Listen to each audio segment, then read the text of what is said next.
After giving an outstanding performance and proving himself to be the real deal, Gary Payton II received a guaranteed contract from the Golden State Warriors coach Steve Kerr. Stay tuned to find out how much the new contract is worth. A pleasant surprise. For the Golden State Warriors this season, defensive guard Gary Payton II has been nothing short of a revelation. Gary Payton II is having one of the greatest seasons of his career after making a name for himself with the Golden State Warriors. However, life was not always simple for the 29-year-old. The small guard has spent the last several years bouncing around the NBA, playing for 5 different teams and spending the majority of his time in the G League.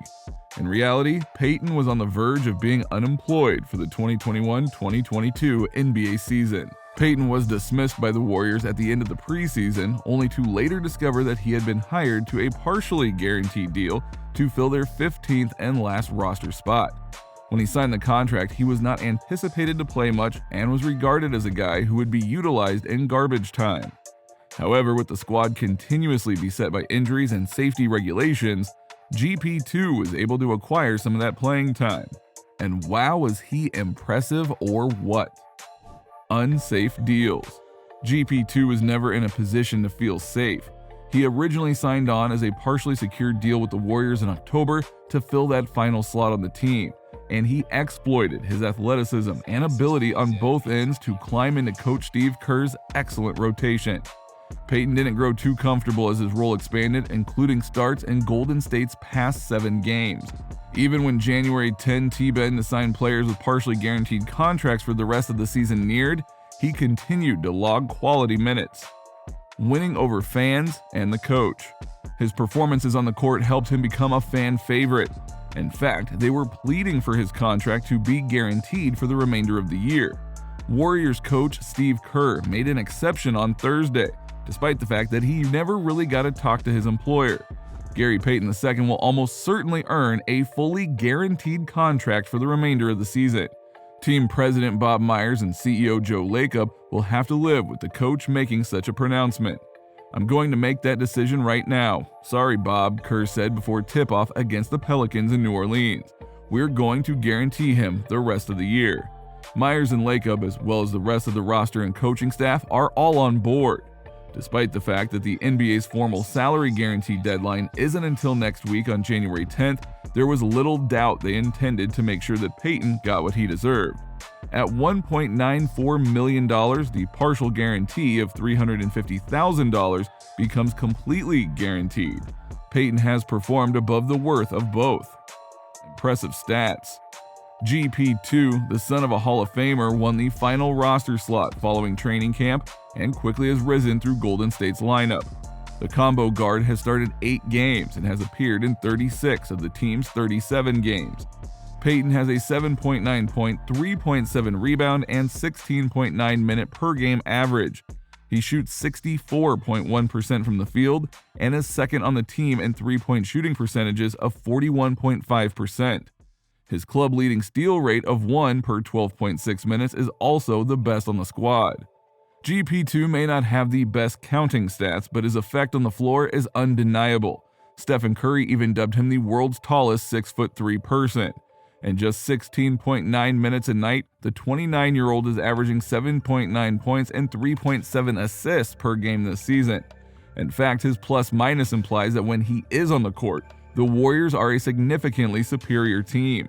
Fans demanded that the front office confirm his contract with the Dubs after his great performances. They appear to have heeded the fans' demands and acted accordingly. Payton spent time with the Los Angeles Lakers, the Milwaukee Bucks, and the Washington Wizards from 2016 to 2020 after going undrafted to Oregon in 2016.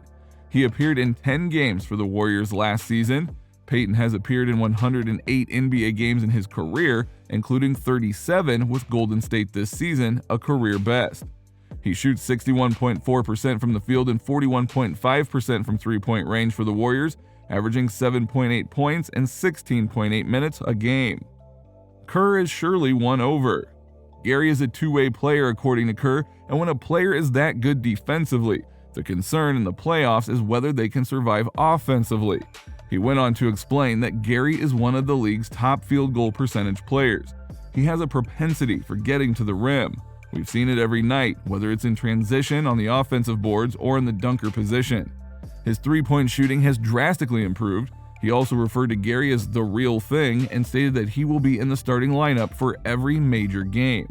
Now, this is obvious and smart move on Kerr's part for a player who has grown in value and is adored by the whole club. In other news, Myles Turner. The Los Angeles Lakers have stated their desire to trade for Indiana Pacers big man Myles Turner, who is reportedly available on the NBA trade market.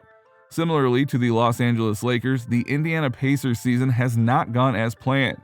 They are now 15-25 and in 13th place out of 15 Eastern Conference teams, and they've been so awful for so long that Herb Simon has given them license to grow worse in the near term in order to improve long term. Last year's trade deadline saw the Lakers connected to Turner, but according to Shams Charania of The Athletic, the front office has re-registered its interest in acquiring the two-time league-leading shot blocker. They aren't the only ones who have done so, according to Shams. Rival teams are interested in guard Karis LeVert and center Myles Turner, according to the Pacers. The Mavericks and Knicks, as the rumors go, have shown interest in trading for Turner as well. According to insiders, Turner has also sparked the interest of the Charlotte Hornets. Kia MVP Ladder. It's always a treat to kick off the weekend with a Kia MVP ladder game, and Giannis Antetokounmpo and Kevin Durant's battle on Friday is rich in recent history. Since overcoming the Brooklyn Nets in a Game 7 overtime thriller to finish off the Eastern Conference semifinals 203 days ago, Milwaukee hasn't played at Barclays Center. In a back-and-forth slugfest that involved 20 lead changes and 10 ties, Durant sent the game to OT with a 23-foot turnaround jumper, the tips of his KD14 sneakers just touching the three-point line. The Nets might be the defending NBA champs if you go back an inch. Now, while Durant established an NBA record with 48 points in that game, playing all 53 minutes of regulation and overtime, Antetokounmpo scored 40 points and 13 rebounds before Chris Middleton made the game-winning dagger with 40.7 seconds remaining on the clock in the first overtime Game 7 in 15 years. No one expects a repeat of the Eastern Semis Classic when the team meets again on national television on Friday, but you can count on a fiery clash between the top two players on this week's edition of the Kia Race to the MVP ladder. The Bucks won their season opening in Milwaukee by 23 points, with Durant and Antetokounmpo each scoring 32 points.